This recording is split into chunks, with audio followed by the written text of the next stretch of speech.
दुनिया के कई देश युद्ध के भीषण चपेट में आ चुके हैं।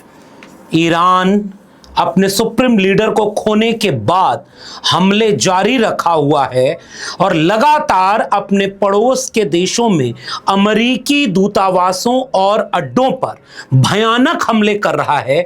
वहीं अमेरिका और इजराइल भी ईरान के तमाम जगहों को निशाना बना रहे हैं। युद्ध भयानक दौर में जा रहा है। ये पहली स्क्रीन पर जो वीडियो आप देख रहे हैं, ये यूएस एम्बेसी जो है सऊदी अरब के रियाद में है। पिछले कुछ घंटों में दावा किया जा रहा है कि ईरान ने यूएस एम्बेसी रियाद को ध्वस्त कर दिया है। वहीं दूसरी तरफ तेल अबीब पर हमले बढ़ गए हैं। ईरान ने बहरीन के यूएस बेस को भी नष्ट कर दिया है। ईरान की तरफ से इसका भी दावा किया जा रहा है। वहीं अमेरिका यह दावा कर रहा है कि ईरान के रिवॉल्यूशनरी गार्ड के हेडक्वार्टर कमांड कंट्रोल को मार गिराया गया है और यूएस की तरफ से बैलिस्टिक मिसाइलों का बड़ा जखीरा ईरान के ऊपर हमलावर है। ये पिछले कुछ घंटों का आपको सूचना दे रहा हूं मैं। वहीं ईरान ने इजराइल के ऊपर भयानक मिसाइल हमला किया है। ईरान ने इजराइल के ऊपर भी खूब भयानक हमले किए हैं। और एक बड़ी खबर जो दुनिया को जिस पर नजर रखनी चाहिए कि स्ट्रेट ऑफ हार्मुज, उसे ईरान कह रहा है कि उसने बंद कर दिया है, लेकिन अमेरिका कह रहा है कि वो खुला हुआ है। हम इसकी भी एक वीडियो दिखाएंगे और इसकी कहानी आगे सुनाएंगे। अमेरिका पिछले कुछ घंटों में एक और दावा कर रहा है कि युद्ध लंबा चल सकता है और हमारे पास बमों का जखीरा है, हम इसे अनिश्चित काल तक चला सकते हैं। इसका मतलब क्या अमेरिका को यह डर लग रहा है कि ईरान बहुत जल्दी सरेंडर करने वाला नहीं है और अमेरिका के राष्ट्रपति का उतरा हुआ चेहरा उनके जुबान से निकली हुई धमकियों के साथ मेल क्यों नहीं खा रहा है? इसकी भी कहानी हम सुनाएंगे। हम सुनाएंगे कि कैसे भारत के ऊपर इन युद्ध के हालातों का असर पड़ेगा। तो सबसे पहले ये पिछले कुछ घंटे की अपडेट अगर दे दें आपको, तो यूएस एम्बेसी जो रियाद में है और बहरीन में, इसे अमेरिका के बड़े अड्डों के तौर पर देखा जा रहा है, क्योंकि ईरान अपने आसपास के उन जगहों को टारगेट कर रहा है जिससे अमेरिका फायदा उठाता है ईरान पर हमला करने के लिए। और यह ईरान की तरफ से बड़ा अपडेट है। ईरान बिल्कुल सरेंडर नहीं कर रहा है। और एक फिलोसफिकल पॉलिटिकल कहानी को थोड़ा सा समझ लीजिए। शुरू में ही हमने पहले भी इसका जिक्र किया, जो आपने पहले की वीडियोस में देखा होगा। अमेरिका लंबे समय से चाहता था कि ईरान में तख्ता पलट हो। 1979 के ईरान के बड़े तख्ता पलट के बाद अमेरिका का वर्चस्व ईरान पर कमजोर हो गया था और ईरान लगातार अमेरिका को चुनौती दे रहा था। जैसे एक बयान मैं आपको नेतन्याहू का सुनाता हूं, जो इजराइल के प्रधानमंत्री, उन्होंने किस तरह से यह बात कही है कि ईरान पिछले 47 साल से कैसे यह कहता है कि ईरान डेथ टू अमेरिका का नारा लगा रहा है। I mean, look, nobody stopped North Korea, so they now have ballistic missiles and nuclear warheads, but they don't say death to America. Iran is 50 North Koreas. Iran is committed to your destruction. आप Netanyahu को जब सुन रहे हैं तो इसका मतलब यह है कि अमेरिका के सामने ईरान झुका नहीं, और शायद इस वजह से अमेरिका ज्यादा परेशान था। चंद महीने पहले की पॉलिटिकल एक डेवलपमेंट को अगर आप भूल जाएंगे तो इस पूरे सिनेरियो को समझ नहीं पाएंगे। ईरान में सत्ता बदलाव के लिए युवाओं ने आंदोलन कर दिया और उसके पीछे कहा जाता है कि अमेरिका का प्रकारांतर से हाथ था। लेकिन ईरान की आलोचना इस बात के लिए होती है कि ईरान ने अपने यहां के आंदोलनकारी नौजवानों को हजारों की तादाद में मार दिया। कुछ आंकड़े 25,000, 30,000, 40,000 तक बताते हैं। यानी ईरान ने अपने यहां मारा लोगों को। और इस सब के बीच वार्ता चल रही थी ईरान की अमेरिका से, और ईरान के विदेश मंत्री से लेकर के कई लोगों का दावा है कि पहले की तरह अमेरिका ने फिर धोखा दिया, क्योंकि ईरान तो पहले से ही तैयार हो रहा था उन शर्तों पर कि वो परमाणु हथियार नहीं डेवलप करेगा और बहुत सारे नियंत्रण वो करने को तैयार था। फिर भी अमेरिका और इजराइल ने उसके ऊपर हमला कर दिया। और इस हमले का असर यह हुआ कि अब ईरान ने ठान लिया है कि आपने हमारे राष्ट्र प्रमुख को मार दिया, खामेनेई को मार दिया गया। अब लोग ये कह रहे हैं कि उसको खोज के मारा गया, CIA और ये सब लगे थे। अरे वो अपने ऑफिस में था, तो डर कर बंकर में नहीं छुपा।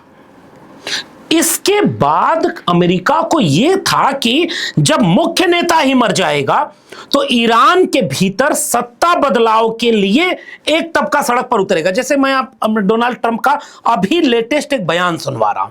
We have hit hundreds of targets in Iran, including Revolutionary Guard facilities. इस बयान को अगर आप पूरा दूर तक सुनते जाएंगे तो अमेरिकी राष्ट्रपति डोनाल्ड ट्रंप बार बार इस बात को कह रहे हैं कि हम बार बार चाहते थे कि युद्ध ना हो, हम युद्ध नहीं चाहते थे, लेकिन जिस तरह से वहां के लोगों ने सत्ता परिवर्तन की कोशिश की, वहां के नेता खामेनेई ने उन्हें रोका, फिर खामेनेई के खिलाफ जब हमने उनके ऊपर हमला करके उन्हें मार दिया, तो एक तबका ईरान में सड़कों पर उतर करके जश्न मना रहा है कि खामेनेई मारा गया।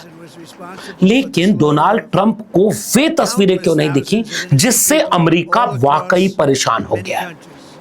डोनाल्ड ट्रंप ने कहा कि खामेनेई के मारे जाने की खुशी है ईरान में, जबकि हकीकत यह है कि लाखों की तादाद में ईरान और ईरान के बाहर के खामेनेई के समर्थक सड़क पर उतर गए और ईरान को इस तरह का मनोबल दे रहे हैं कि अब आर या पार की लड़ाई छेड़ दो।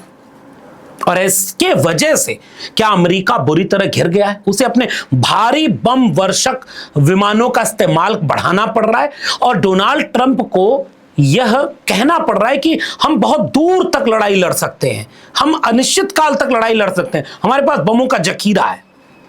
इसका मतलब लड़ाई लंबी चलेगी क्या? अमेरिका इस बात को दुनिया के सामने रख सकता है क्या कि पापा जो दुनिया का युद्ध रुकवा रहा था, भारत पाकिस्तान का युद्ध रुकवा रहा था, वो युद्ध बढ़ा रहा है? जैसे एक स्क्रीन पर अपने वीडियो देखिए जिसको शेयर करके लोग ये कह रहे हैं कि जब डोनाल्ड ट्रंप भाषण देकर के जा रहा है तो डोनाल्ड ट्रंप अमेरिकी राष्ट्रपति के चेहरे के भाव, कुछ लोग इसे रीड करते हुए कह रहे हैं कि अमेरिका बुरी तरह घिर चुका है और वो राष्ट्रपति के चेहरे पर दिख रहा है। खैर, इसको रीड करने की बजाय एक और चीज रीड करते हैं कि अमेरिकी राष्ट्रपति के पुराने बयान सोशल मीडिया पर वायरल हो गए और केवल अमेरिकी राष्ट्रपति के ही नहीं, अमेरिकी मीडिया और अमेरिका के उन नेताओं के बयान भी वायरल हो गए जो पिछली सरकारों की इस बात के लिए गंभीर आलोचना कर रहे थे कि जब देखो तब अमेरिका को उन लोगों ने युद्धों में उलझा कर रखा। डोनाल्ड ट्रंप के भाषण, मीडिया के भाषण, उनके नेताओं के भाषण, और हम आएंगे तो अमेरिका युद्ध में नहीं उलझेगा। इस भाषण, इस क्लिप को जरा थोड़ा सा सुनिएगा।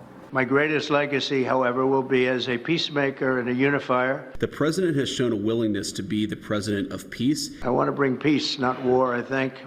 और आखिरी तक जब इस क्लिप को आप सुनते जाएंगे तब ये पाएंगे कि ये लोग ये दावा कर रहे थे कि हम आएंगे तो अमेरिका को युद्ध में नहीं उलझाएंगे, और इस बार का युद्ध ऐसा लग रहा है कि जानबूझकर अमेरिका अपने वर्चस्व के लिए ईरान के ऊपर हमलावर हो गया।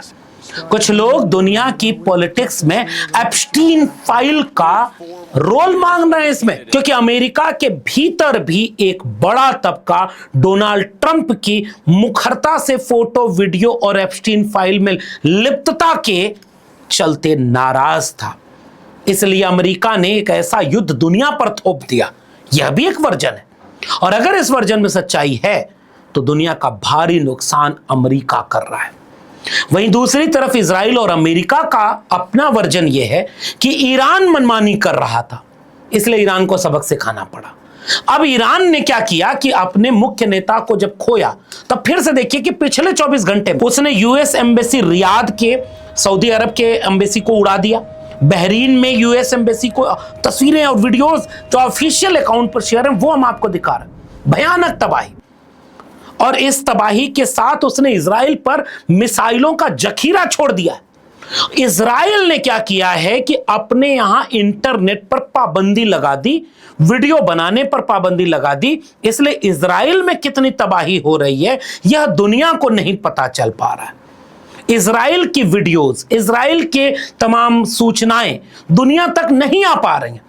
इसलिए जैसे पिछले दिनों, कल वाली वीडियो में हमने आपको बताया कि ईरान ने यह दावा किया कि इजराइल के प्रधानमंत्री नेतन्याहू की ऑफिस को ईरान ने निशाना बनाया। बाद में इजराइल ने इसका खंडन कर दिया कि नहीं, ऐसा तो कोई निशाना आपने नहीं बनाया, हमारे प्रधानमंत्री बिल्कुल सही है, देश को संबोधित कर रहे हैं। अब इसका मतलब यह है कि एक पक्ष कह रहा है कि जब आपके यहां से कोई सबूत बाहर ही नहीं आ पा रहा है, कोई न्यूज बाहर ही नहीं आ पा रही है, तो माना कैसे जाए कि ईरान ने इजराइल पर हमले नहीं किए, जबकि एक तबका यह मानता है कि ईरान ने भयानक हमले किए हैं इजराइल के ऊपर। वहीं दूसरी तरफ यह भी साफ हो रहा है कि ईरान के ऊपर अमेरिका ने हमले बढ़ा दिए हैं।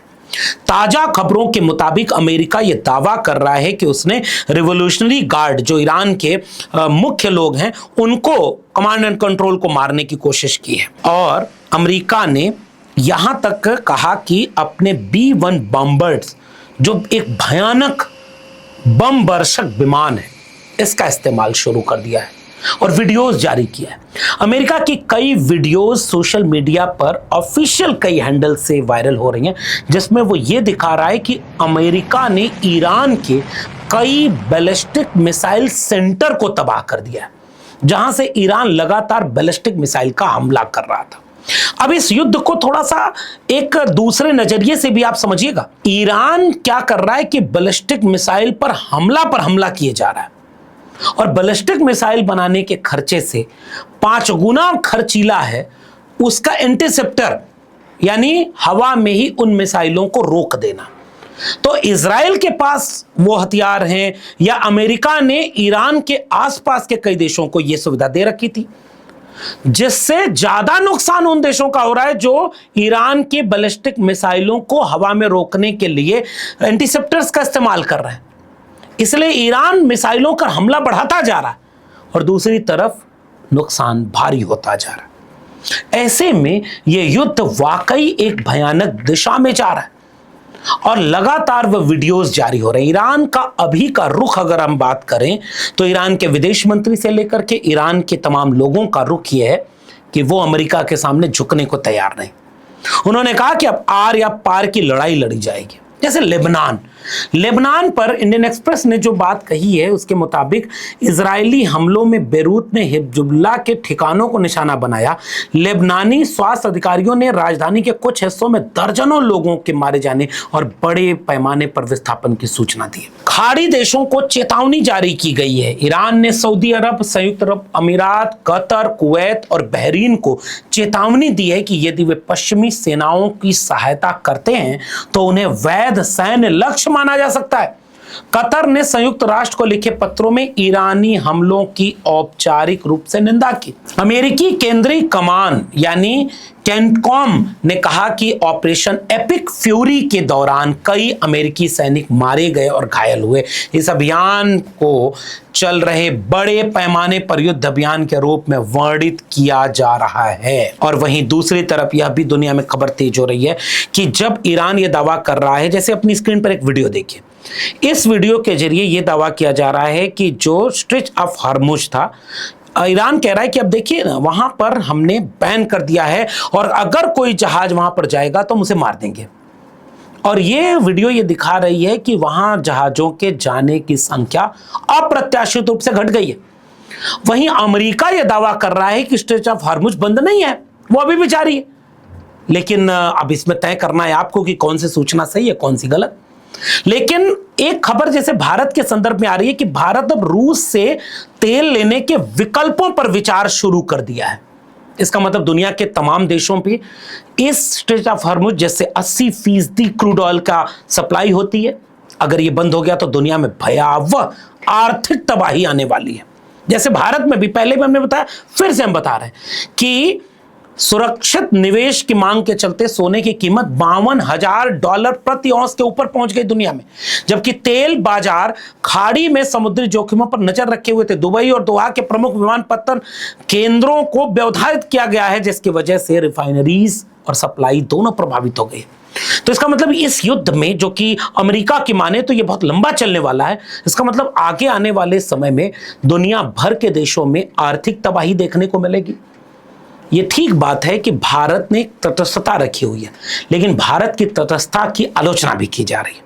कि इजराइल से नजदीकी में अपने ईरान जैसे साथी को खो दिया, अमेरिका का दबाव है। लेकिन दूसरा पक्ष यह भी कह रहा है कि इजराइल ने पिछले दिनों मदद की, और कुछ लोग ये कह रहे हैं कि ईरान ने पाकिस्तान को इनडायरेक्टली मदद की थी। ये खबरों का एक ऐसा गठजोड़ है जिसमें हम तब तक कुछ स्पष्ट नहीं कह सकते जब तक भारत सरकार कुछ स्पष्ट न बोले, और भारत सरकार चुप है और फेक न्यूज के नाम पर दुकान चलने लगी।